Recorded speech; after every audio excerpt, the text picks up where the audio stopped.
All of you know about grief work, don't you? That when there's loss, any loss, it doesn't have to be a death, you go through 4 stages. And look, they spell dada. The first one is denial, right? You're going to deny that the loss really happened. Somehow it'll come back. It'll come back to life, right? Or the money will come back, or my friend will come back, or he'll call me again. That's denial. Next one is anger. The A, second A is for anger. Anyone been through these stages? It's called grief work. It's for monkeys. Grief work. But most people are. They're monkeys or lizards. Anger. That's dependent reaction. Puke it out. If you can, in the midst of these, finish some sentences, you'll shortcut. I'm mad because. And what happens if you finish the sentence, I'm mad because? What will you find out? The expectation and the dependent person. And then you say, hey, wait, I can't put this all on them. It's crazy. What's D for? Depression. See, now here's the 2 we're talking about, overs and unders. And do you go straight down these things and then you're done? No, you jump all the way around. The last A is for acceptance. Okay? Denial, anger, depression, acceptance. Some people have in here one called bargaining. We're going to bargain with the Lord, or we're going to bargain with our ex-spouse, or we're going to do this. But it's easier to remember D-A-D-A, dada, grief, loss, dumping garbage, cathart, purge, puke. That's what that means. So monkey brains need to puke a lot and purge, and here's some steps. Okay, now the next let's going to hang on to rules for being human for just a minute.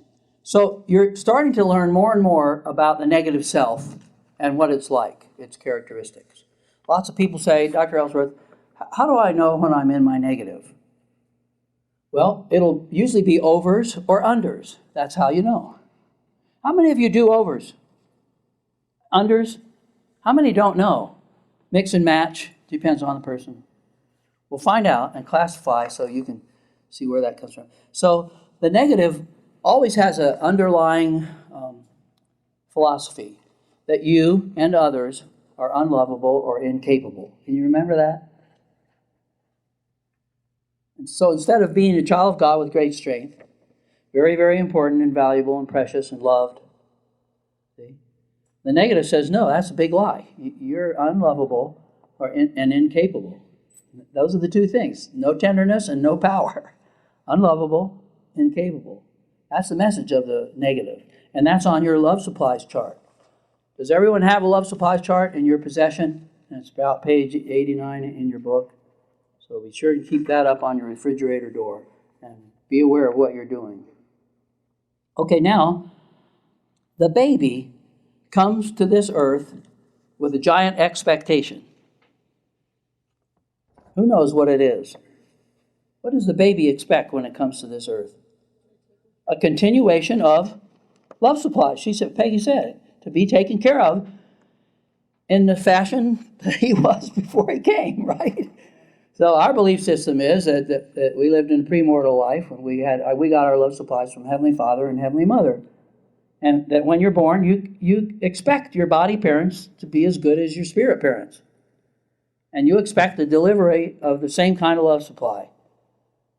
And how can we tell, because the baby can't talk, when it's not getting what it expects?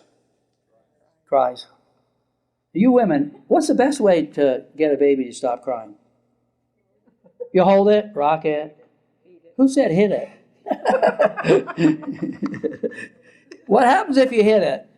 Cries all the more. It doesn't work. Hold it, rock it. And why does holding and rocking stop the baby? It's comforting. And how many to this day love to be held, rocked, and it soothes the savage beast, right? So you see the baby does come expecting that. Now as the baby grows older, how about teenagers? Do they like to be held and rocked? They like empathy. Look on your chart. So if they're crying or upset, they're going to kill themselves, or they want to take the car, they want more money, you do empathy. You don't just give it to them. I see. That would be wonderful for you. Let's talk about it. We should never beat them. If you want to beat them to the positive. Beat them to the positive self. That means you get there first, which means you'll fix your expectations. You'll expect teenagers need empathy, and you'll listen. And you'll go back to your own teenage life. How many of you read Homecoming and done your inner child work back to each stage, infancy, toddler, preschool, school? It's really a great thing to do. Couples should do it together. The book is called Homecoming by John Bradshaw. You can start in the beginning if you're a big reader. But if you just want to skip and go to the good stuff, around about page 84, it'll talk about infancy stage and toddler, preschool, school age.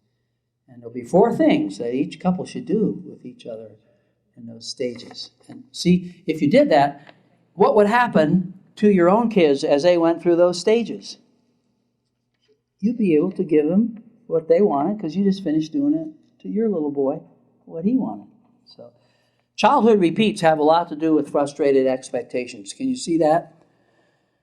If there's a lot of things in your childhood that you expected and they never happened, you're going to keep on doing it, right? Lots of people say, well, why do you think it is that all bullies have been bullied and all criticizers have been criticized? Yeah, and all controllers have been controlled. And why do people do such horrible things in this world? Why are people so mean and so violent? And I think I've told you this before, but when we grow up, we want to get some power to replace the times when we were helpless. And so bullies will bully others to get some power to replace their own helplessness from the past. So very often, that is an expectation. That's what ruled Hitler's life.